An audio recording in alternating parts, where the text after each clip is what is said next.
So জিহাদি কফিওয়ালা বারিস্টা training এর পরীক্ষার প্রশ্নপত্র আমার হাতে চলে এসেছে। আমাদের একজন স্টুডেন্ট আজকে একটা এক্সাম দিল, আমরা এখন তার পেপারটা দেখছি, সে কি পরীক্ষা পেরেছে নাকি ছুটি দেওয়া হবে এটাই।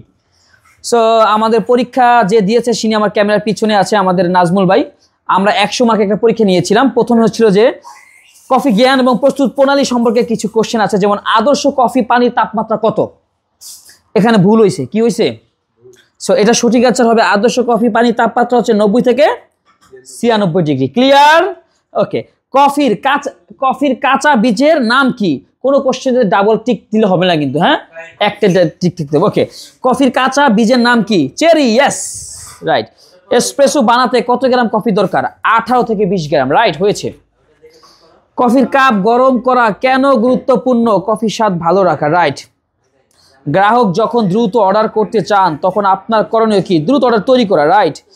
ক্যাপাচিনোতে দুধের ফেনার গুণগত মান কেমন হওয়া উচিত? ভারী এবং ঘন। কোন কফি বিশেষভাবে আইস কফি তৈরি করার জন্য ভালো? অবশ্যই কোল্ড ব্রিউ। গ্রাহক যখন নির্দিষ্ট ধরনের কফি চান না তখন কিভাবে পানীয় সাজেশন করবেন? মেনুতে না, তাকে জনপ্রিয় পানি সাজেস্ট করতে হবে। জনপ্রিয় পানীয় তাকে সাজেস্ট করতে হবে। সো মেনু দেখাবেন কেন? সে কফি চাচ্ছেই না জয় বাংলা বলে, আপনি তাকে কেন মেনু দেখাবেন? তাকে আপনি পরামর্শ দিবেন যে হ্যাঁ আপনার কলেজ হচ্ছে, কোনো সমস্যা নেই, আমার আসুক। কফি মিল্ক স্টিম বা ফোমিং করার জন্য বা ফেনানোর জন্য আদর্শ দুধের তাপমাত্রা 65 থেকে 70। রাইট। রেস্প্রেতো কি? সংক্ষিপ্ত শর্ট। রাইট। আচ্ছা, এখন আমাদের গ্রুপ 2-তে আছে লাটে আর্ট এবং কাস্টমার সার্ভিস। লাটে আর্টের জন্য কোন ধরনের দুধ সবচেয়ে উপযুক্ত? Scheme milk. নো, লাটে আর্টের জন্য হচ্ছে কি আপনার ফুল ফ্যাট দুধ। ওকে, আমি ডাবল চিহ্ন দিয়ে দিলাম, যেটা আপনার ভুল হয়েছে সেটা আপনার রিমার্ক করার জন্য। ওকে। স্টিম ওয়ার্ড পার্জ করার কারণ কি? দুধ গরম করা, দুধের ফেনা তৈরি করা, ব্যাকটেরিয়া না, এটা হবে যে স্টিম পরিষ্কার করা। ওকে। টিউলিপ লাটেতে কয়টি স্তর থাকে? টিউলিপ লাটেতে হচ্ছে গিয়ে 4টা স্তর থাকে। কয়টা? 4টা। আচ্ছা, এই কোশ্চেনটা আরেকটা পেজে চলে গেছে, দেখেন। আমরা জিজ্ঞেস করতে পারতেন এই যে আমরা টিউলিপ বানাই না, কটা ধাক্কা দিচ্ছেন আপনি কালকে? 5টা 6টা দিচ্ছেন না, তো মিনিমাম 4টা দিতে হবে। ওকে।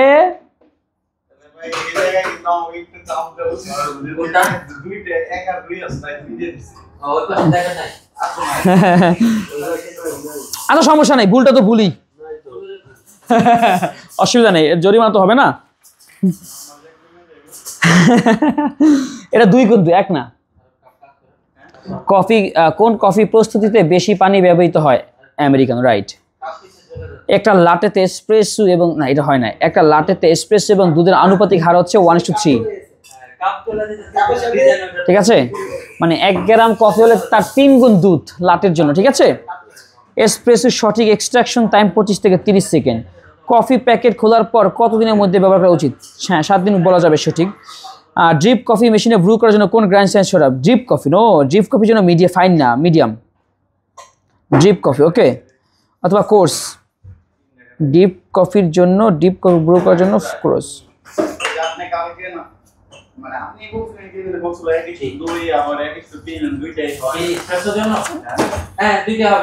দুধের সঠিক টেক্সচার কিভাবে তৈরি করা যায়?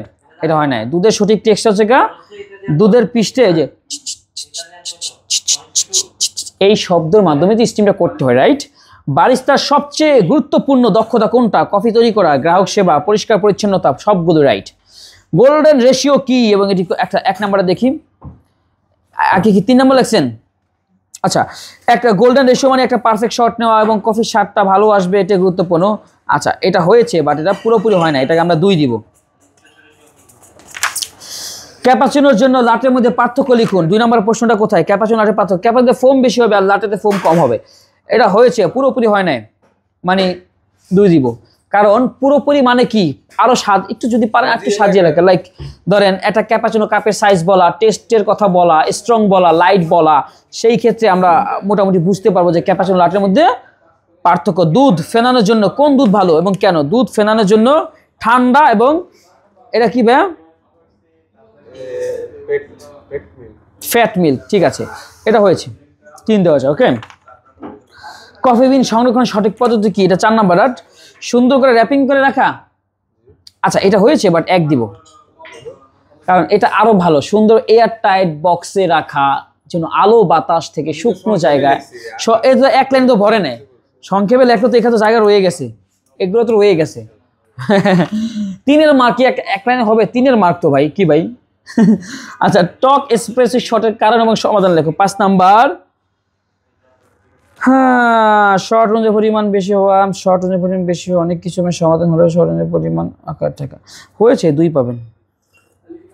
কম লেখার কারণে আর একটু সাজায় লিখতে হবে, মানে সাজায় লিখলে ভালো হবে। যেমন কফি বিন টক হওয়ার একটা রিজন হচ্ছে, যেমন আমরা জানি সিঙ্গেল এসপ্রেসো বানাতে 7 থেকে 9 গ্রাম কফি গুঁড়া দরকার, সেখানে আমি 7 গ্রামের নিচে বের করলে নিলে টক হয়ে যাবে।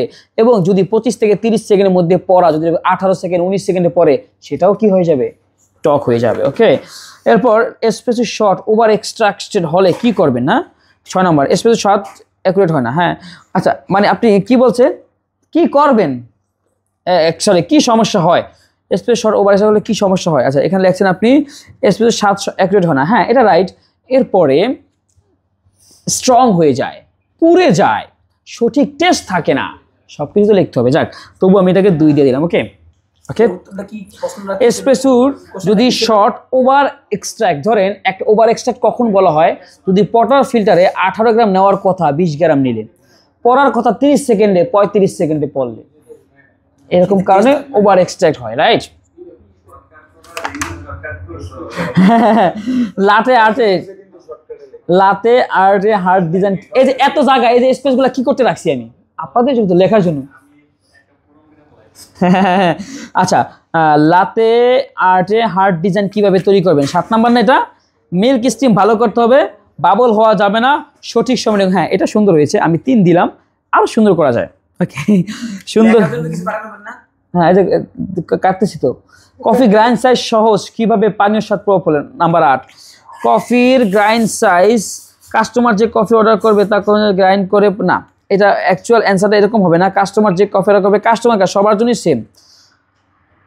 গ্রাইন্ড সাইজটা হচ্ছে এই কারণে গুরুত্বপূর্ণ, পারফেক্টভাবে পড়ার জন্য, সঠিক টেস্টটা আসার জন্য এবং সঠিক সময়ে পড়ার জন্যই হচ্ছে যে গ্রাইন্ড সাইজটা খুব গুরুত্বপূর্ণ। ওকে, এটা দিব না, 0 দিব এটাতে।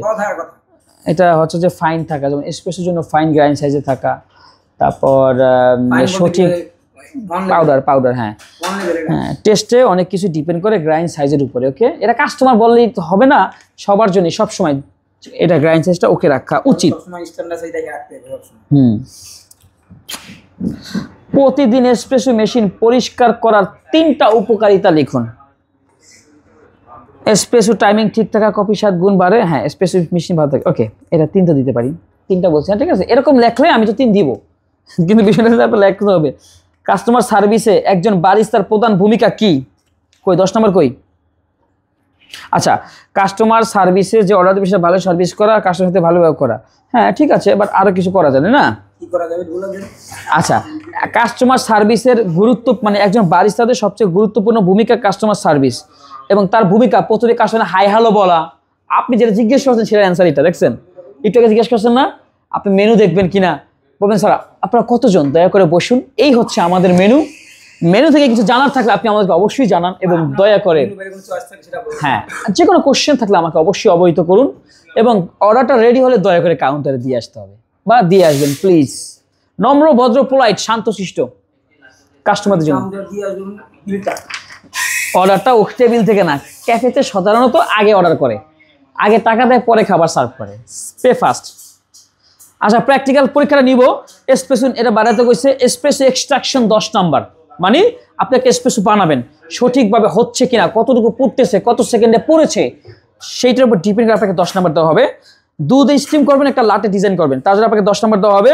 এবং কাস্টমার সার্ভিস সিমুলেশন, মানে একটা কাস্টমার যেটা কফি বানাবেন সেটা সার্ভ করবেন, বলার সময় কি কি বলতে হয়, কি জিজ্ঞেস করতে হয়, সেটার উপর আপনাকে 10 নাম্বার। এখন সেটা হবে প্র্যাকটিক্যাল এক্সাম। ওকে, তারপরে রেজাল্টটা কাউন্ট করা হবে। So thank you so much. এই ছিল আজকের মতো একটা কোশ্চেন।